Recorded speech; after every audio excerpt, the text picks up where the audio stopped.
Nasagip ng NBI ang tatlong mga menor de edad sa Leyte matapos matuklasang biktima sila ng sexual na pang-abuso online. Niloko raw ng sospek ang mga biktima na papadalhan sila ng gadget kapalit ng mga malalaswa nilang larawan.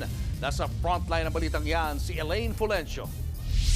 Isa-isang inalalayan ng mga kawani ng NBI Human Trafficking Division ang mga batang nasagip nila sa Leyte. Nakaranas umano ng sexual na pang-aabuso online ng tatlong magkakapatid na edad 7, 9 at 12.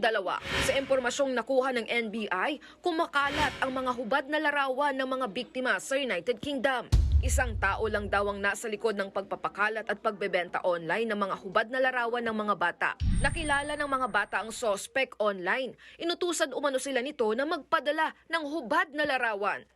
Ginuyo niya yung mga bata o pinag-usapan na kung pwede ay magpadala sa kanya ng mga nude photos and sexy photos in exchange for gadgets sa murang edad at kagustuhan magkaroon ng ganitong mga gamit ay nagpadala at hindi naman natupad yung kanyang pangako.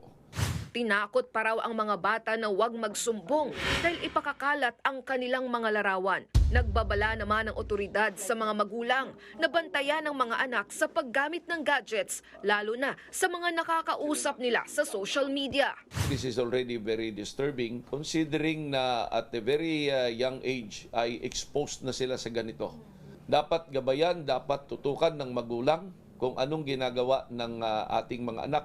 Isa sa ilalim sa counseling ang mga nasagip na bata habang patuloy na tinutugis ng otoridad ang sospek. Nagbabalita mula sa frontline, Elaine Fulgencio, News 5. Mga kapatid, Julius Babaw po. Iba na ang may alam at may pakialam sa panahon ngayon.